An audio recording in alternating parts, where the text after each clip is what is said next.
Welcome to the Hello Sunday podcast with me, Nikki Hayden. This is the podcast that discusses everything self-development, spirituality and sobriety, and it wouldn't be me without a little sprinkling of humour.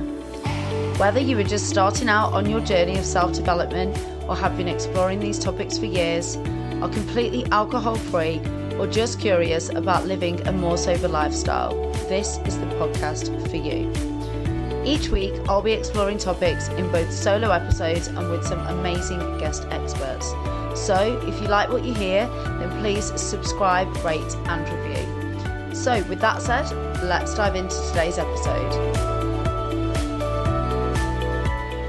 Hello, welcome back to another episode of Hello Sunday.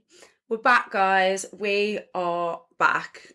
It was a very unintentional break, so apologies and thank you for your patience. Thank you for joining me again this week. So yeah, I did try and record last week. If any of you saw my socials or the podcast socials, then you will know that unfortunately after our gorgeous break to Lisbon, we both came down with COVID. Well, I say we both came down with COVID. My husband definitely gave it to me.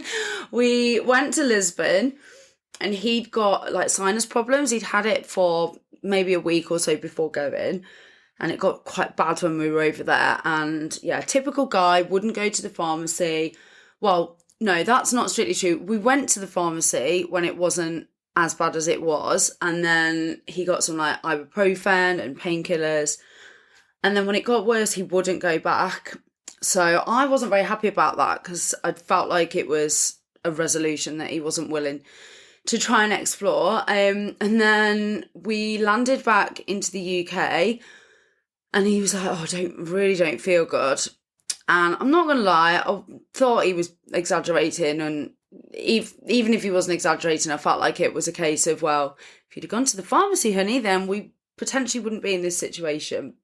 But anyway, that wasn't the case because then the next day I got up and worked and he was really poorly. And then the day after that I got up and felt, not good at all. So we did do tests and it was COVID. So unfortunately we were both then bedbound. Well, I was in bed for, I'm going to say 2 days. And then I tried to do too much on the Saturday and ended up back there for the whole day. So it was kind of like nearly 3 days of actually being in bed. So it was, pretty brutal. And in that time, I don't know what compelled me to try and record, to be honest, because who wants to listen to somebody when they're bedbound and sick, trying to talk about self-development and being motivational and positive? It just, it wasn't going to happen. So I thought best to shelve it until we are feeling really good and a lot better. And I'm not going to lie, I'm definitely not 100% yet. It was been a week and a day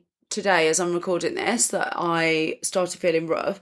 And I'm just absolutely shattered now from everything that I do. I literally have a shower and have to have a little lie down. So we're getting there. We're definitely getting there. And much better, in much more high spirits to record and share again.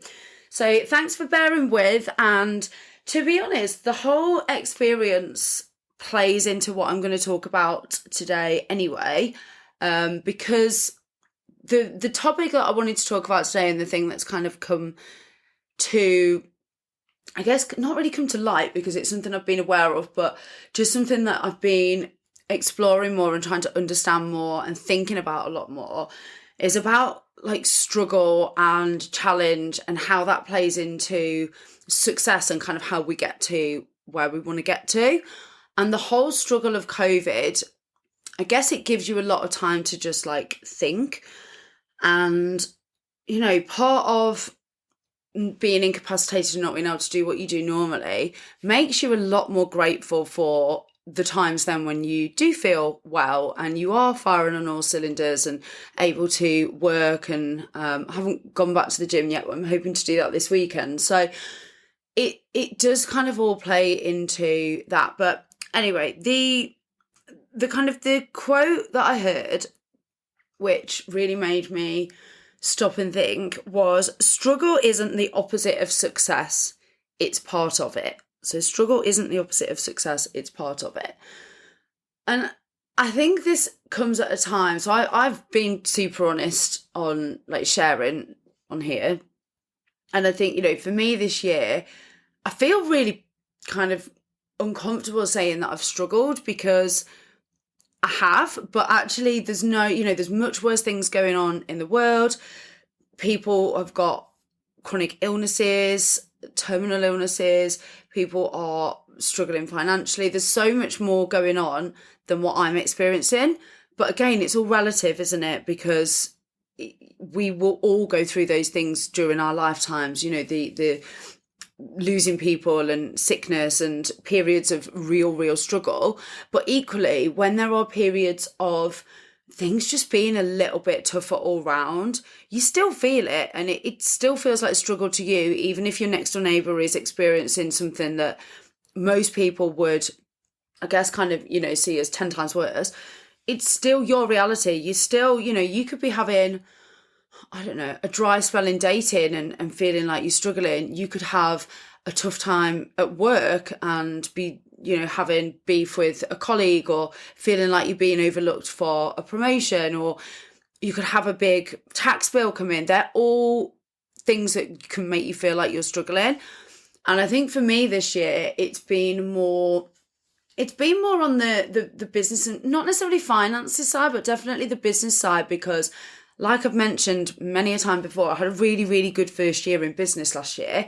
And this year's just been tougher. It's not been dead. I've still had clients and roles and still, I'm still keeping things afloat. But it's definitely not been, I've not been making it rain like I was last year, let's put it that way. And I think that is, it's partly because of the market, but it's also partly because of things that I've identified that I wasn't doing last year that would have helped with this year. So I felt like I've been struggling a bit, probably more so in the first 3 or 4 months of the year from a business perspective, which then feeds into like your overall mindset.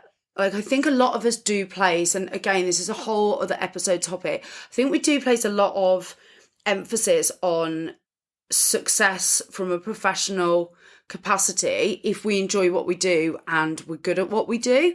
And then if that becomes something that maybe isn't as prevalent, it can like bruise your ego, it can chip away at your mindset. And I have found myself, being really honest, at periods this year thinking, can I do this? Is this, was it just a fluke last year? I've got 17 years industry experience and I'm questioning, is this for me? So, and it's all the facets of building and owning a business. Anyone out there that's got their own business or has been involved in helping other people to build businesses will understand, like, you have to wear so many hats. You have to become, your own accountant. Yes, I've got an accountant, but you have to understand your own business finances. You have to be able to market and sell your business, sell your services. You have to be able to create processes and understand technology that can support it. So all of these areas, you're not going to be, like, they're not all going to be your zone of genius. And I think there's been times where I've, like, for instance, I got banned from sending emails for being flagged as spam the other week, which is absolutely wild because I do not send mass emails. And I know businesses that send hundreds, if not thousands a week. So that to me was like, oh my God, how do I get out of this? How do I manage this situation? And it was something I'd not dealt with before. So it's not just about being good at the thing that you're doing, if you're a dog groomer, being able to groom properly, or if you're a nail tech, being able to do nails properly, or if you're a PT, being able to get results with your clients. There's all sorts of other facets that feed into it that you end up having to wear so many different hats and upskill yourself in essence. So it's been a journey. I've absolutely loved learning, but there have been times where I've just felt like, God, I wish that this wasn't so much of a struggle and a challenge. But then when I read that quote, I was like, is that true though? Like, is that really the case? Because actually, if I hadn't gone through this struggle and challenge, I wouldn't have learned the things that I've learned through going through it. I wouldn't have done the mindset work that I've done. I wouldn't have understood how to do half of the things that I've had to do this year to get myself out of some of those challenges, like the technical issues and changing CRM system and tech stack and learning how to create marketing assets. Some of that stuff I wasn't doing last year because I didn't need to, because what I was doing was working. So it's actually given me such a wider and more kind of broad skill set. And it made me realise that whilst the struggle doesn't feel great, the journey that you're going through to get to the other side of it is life. It's what it's about. It's what gives you those skills and that ability. And then actually watching the Euros, I was really intrigued by Ollie Watkins, who I think he scored the winning goal against the Netherlands, I want to say. Not a football pundit, not an expert here, guys, but he was somebody that I wasn't really aware of. And I was saying to my husband, like, where's this guy come from? Like, he seems really good, but he's also not a spring chicken. Like, you know, he's sometimes when these footballers come through, like I think one of the kids that plays for Spain's like 16, just turned 17. Obviously, we're not going to have heard of them. But this Ollie Watkins, I was like, who is he? Because where's he come from? So I've read a little bit about his backstory, and actually, like, when most of his peer group that are playing for England now were playing for the Premier League when he was, like, they were in their 20s, he wasn't. He was getting rejections and told that he wasn't going to be good enough and pulled from teams. And he fought back and he went through the challenges because he knew that it was what he wanted. And here he is scoring a winning goal in an international tournament. Like, you know, that is just the absolute epitome of going through that struggle and going through that challenge and coming out the other side. And that is part of his success story. Now, when he talks to people about his career, when he's old and grey, he's not going to just talk about, oh yeah, I played for England. He's going to talk about how he got there and that journey and the fact that he was rejected and told no over and over, to the point where he was probably at an age where he was thinking, is this going to happen for me? And it did. And having that mindset to just go through it. And look, we're not talking about blindly throwing money at or getting yourself into, you know, a difficult situation because you're just following a dream that is in essence not going to happen. When there's a level of realism that we have to throw into this. And I don't even like saying that because I'm normally all about like dream big and just go for what you want. But if you are down to your last £100 and you're following a dream and it's a decision between eating that week or throwing more money at something that hasn't been working, maybe you need to look at your strategy. But if you're just being told no by a few people and there's still avenues to chase, there's still doors to knock on, then why wouldn't you continue? Like, I think you have to really weigh it up. Like, for me, in a business context, I've got a financial runway still. I've got money in the bank. That means that for the next however long, I can continue doing what I'm doing. And I've got clients and I've got roles on, and it's just not as incredibly busy as it was last year. But having a year like this has actually given me the perspective and the skill set, and it's given me a bit of a dose of reality, and it's made me relate to others who maybe do struggle and have struggled, rather than last year when I was just the new kid on the block kind of telling everyone how amazing my new business was. I'm sure that a lot of people were like sat back going, yeah, we'll just wait and see. So yeah, in the context of the Ollie Watkins story, I think it just highlights it so perfectly. And also I was thinking about, in the context of sobriety as well, and giving up alcohol, the amount of times that I speak to people and they're like, oh, I've fucked up, I've drank again, or I've gone back to day one. They always say, oh, I've gone back to day one. Well, have you really? Like, I don't see it like that. I really don't see it like that. If you've done 100 days sober and then on day 101 you have a drink, why are you going back to day one? Why are you not going to 102 days and saying I've only drank out of one of 102 days? Like, it just doesn't make sense to me. If in your mind you need to reset completely to, I don't know, like berate yourself or put yourself into a situation where, you know, you feel you've got to completely start over and it's a mindset thing, then, you know, do you and whatever works. But for me, that just isn't motivational. It just makes me feel like I am a failure. And actually, I don't know many people that have just jumped on the sober bus, especially those that have wanted to quit for good, that have maybe had a bit of a dependency issue or a bit more of maybe what we would refer to as an addiction. I don't know any of them actually off the top of my head that first time have just given up like that and just never gone back to drinking, because it's a process. It's a process of building your mindset and your resilience and your toolkit to deal with social situations and to have the conversations with people and deal with your emotions. And that isn't all just going to happen the first day that you decide to not drink. I mean, maybe it will, but I don't know many people that has happened for.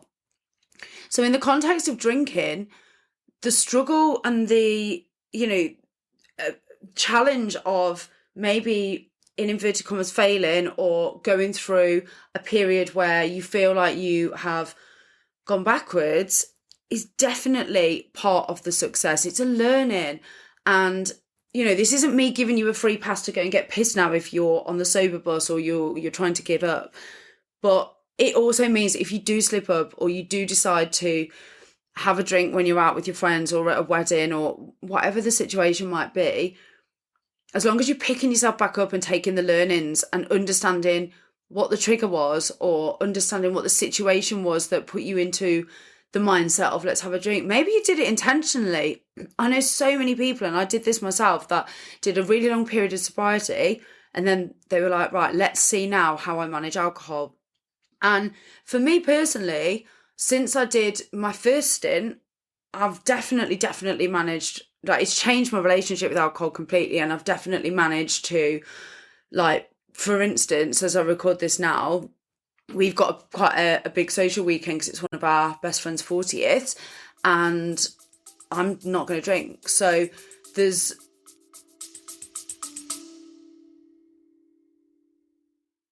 For those of you that are regular listeners to the show, or maybe you know me personally, you won't have been able to get away without hearing me talk about Simprove. Simprove is a scientifically backed, water-based probiotic drink. You drink it daily and it has been scientifically proven to help with things like bloating, IBS symptoms, pain.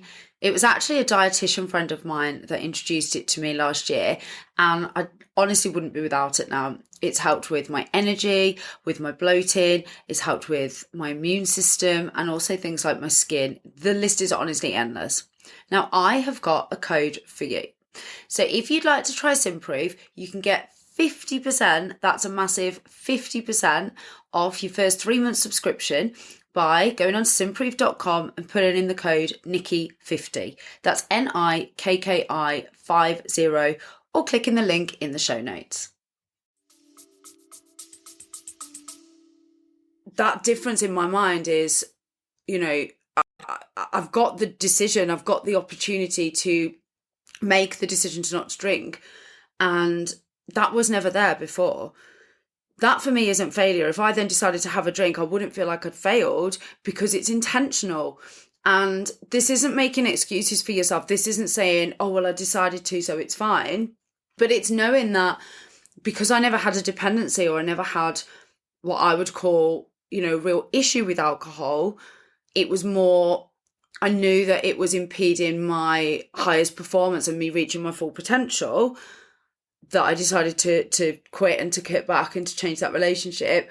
For me to make the intentional decision to have a drink normally means that then I'm a lot more intentional throughout that whole night. Like when we went to Lisbon, I did drink, but again, there was never a time when I was blackout drunk or in a situation that I would have been previously when I hadn't even, you know, changed that relationship or hadn't looked at cutting down or quitting, where I would have just drank and not even given it any conscious thought. So if you're in a situation now where you have, like I say, in inverted commas, failed, or you've done something that you would class as going backwards, or you feel like you're maybe, you know, in a situation that you're really struggling and I don't know, you've just caved a little bit, whatever it might be, just know that actually it's part of the learning process. It's part, if you don't have those little moments of weakness or those failures or those, that kind of like going back on a step, sometimes you don't learn a lot. Like I've learned, I can't even tell you how much more this year in business than I did last year, because last year everything I was doing was working. So there were really no learnings. Whereas this year, I've been taking the learnings, I've been doing the experiments, I've been looking at the data of, well, if I do this, does it work? Does it land? Does it generate interest? No. Okay, well, let's change up that part of it or that part of it, or let's do it in this way. It's the same with anything that you do in life. If you're trying to not drink and then you go and have, I don't know, a night out with friends and you get shit-faced again, maybe you know that you're not quite ready to do that yet, or maybe you know that you're fine with doing that once in a while. If you are actively trying to lose weight, let's say, and you're on a fitness and nutrition plan, and then one weekend you just have a massive binge and you feel like, oh, fucked it up, or you know that thing where it's like you'll be like eating healthy and then you'll have like one, I don't know, treat, let's say, and then you just think, oh, fuck it, I'm eating naughty all weekend now, I've messed it up. Like it's those times when you can really look at yourself and think, right, okay, that happened, but what is it that caused that? What was the trigger? What was it that actually made me want to do that? You know, had I had a bad day? Did I get some bad news? Was I feeling shit about myself? You know, was I having a day where I just felt horrible about how I looked? Or was it self-sabotage? What were the things that led to that? And how do you get past that? And how do you make sure it doesn't happen again? So the struggle really is part of life. It's part of learning, and it's part of your success story. Things are going to come in waves, right? Like I think I've bleated on in nearly every episode about how, you know, the start of this year, I was doing business coaching, fitness coaching. We were on a nutrition plan. I was in the gym 3 times a week. I was doing 10K steps every day. The last 2 weeks, that's completely changed because we went away for a few nights and then we got poorly. And I've not been able to do that level of activity. Yes, my eating's been on point because it's had to be, but I'm still not back in the gym. I'm still not doing 10K steps every day because I just don't have the physical fitness and the energy to do that at the minute. And that's a dip in the wave. You know, it's going to come in waves. And will I get back to that? Yeah, of course I will, because that's, you know, what I want to do. But equally, I can't sit here and berate myself for not being able to do it. Had I just taken my foot off the gas and become lazy, then yeah, maybe my mindset now would be like, right, come on, Nikki, you need to fucking sort it out. You need to get back on it. But actually, we have to just accept that, you know, that is part of the story. And had I just gone through the whole year this year with being like on it with my fitness and nutrition and in perfect physical shape, and what would I have learned about struggle? What would I have learned that would have helped me then next year if I'd have had a period where I couldn't do that? What tools would I have gained? Not that many, because the struggle would have been starting, but it wouldn't have been in encountering any of like the difficulties or the challenges along the route. So it's just that reminder from me this week. And I'm taking, I mean, 9 times out of 10, these episodes are, you know, shit that I need to remind myself. It's stuff that I need to remember and to learn, and I'm learning with you. So the whole struggle being part of the success story, it's just so true. Like it really, really is. I don't know one successful person that hasn't had struggle. If you look at the stories of people like Stephen Bartlett, I mean, he was literally going into takeaways and putting his hands down the back of the chairs looking for change so that he could eat when he was at uni. If you look at, I don't know if you guys know a girl called Chrissy Chella who owns a brand called Honor Active. It's a fitness brand, and she's got an app called Evolve You, which is a fitness platform. She was an Albanian immigrant. You know, her parents moved to this country when she was really small, and they had nothing, and she's built those businesses from absolute scratch and gone through that struggle. There's so many people that are successful in their own right that have come from struggle, and unless you are born into generational wealth, it very, very rarely comes without challenge, that success and that success. I don't know how else I'm trying to say it. And a lot of the time, actually, like I know quite a few people that have been born into generational wealth, or, you know, maybe not generational wealth, but their parents were super successful and therefore they've just been born into, you know, money and a lovely house, and they know they're going to inherit their parents' wealth. There's something very, and I don't want to offend anyone. I'm not saying this applies to everybody, but the people that I know like that, there's something very one-dimensional about some of those people who just know that whatever they do in their life, they're going to end up with wealth and success. And they actually don't have the struggle. I mean, I dated someone like this. One of my exes, I think I've mentioned this on a previous episode. He was very much, in fact, two of my exes were very, very nonchalant about having to try and having to prove themselves or to get through challenges and struggle, because, and actually one of them overtly said it to me once, you know, well, I'm always going to be all right, aren't I?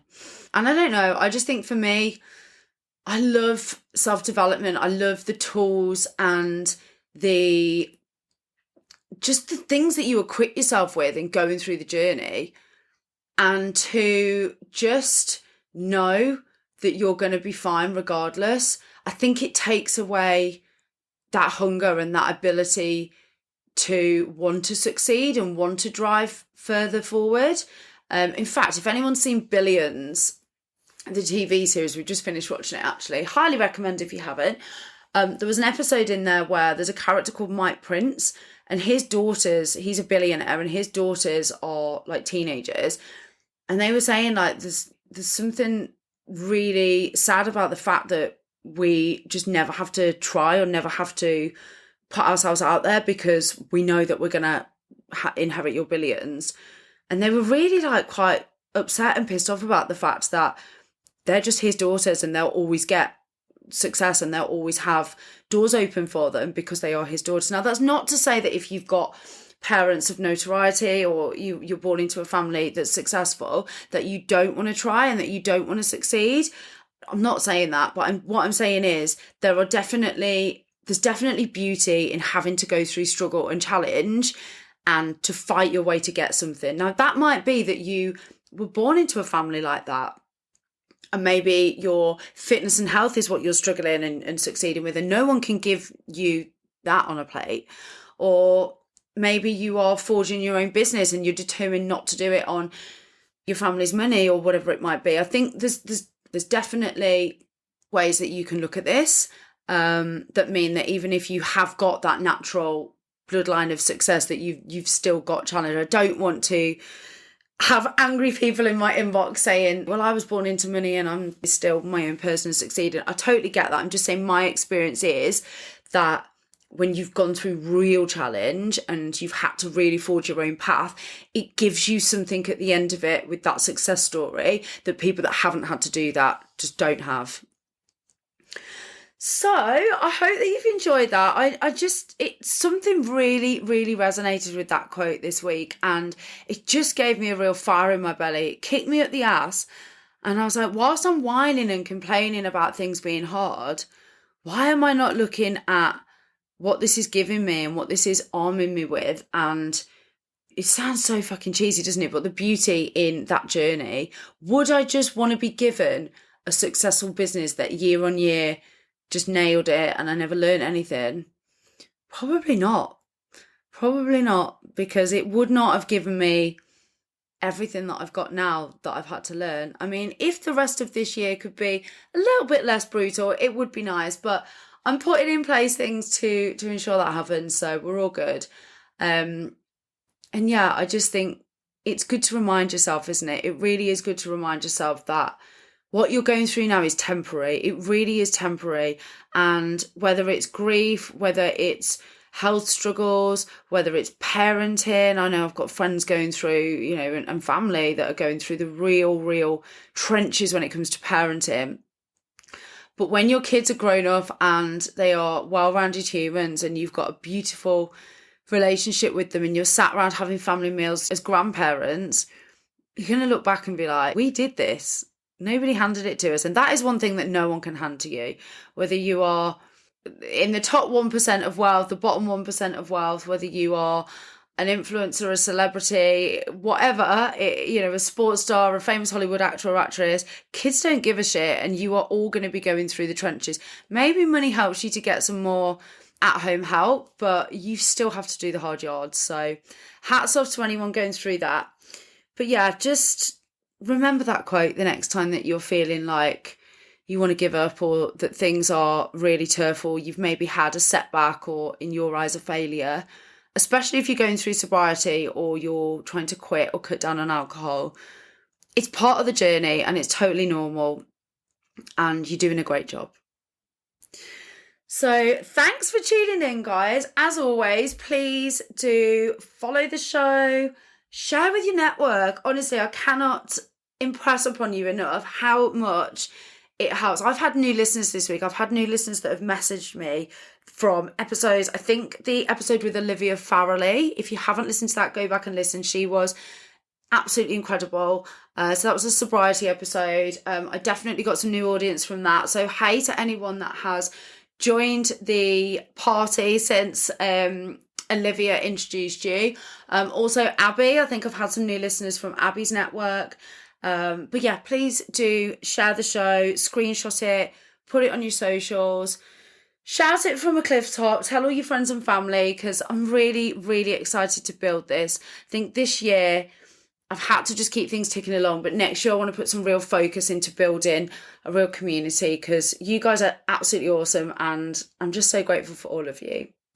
So I will see you all again next week. Have a fantastic week.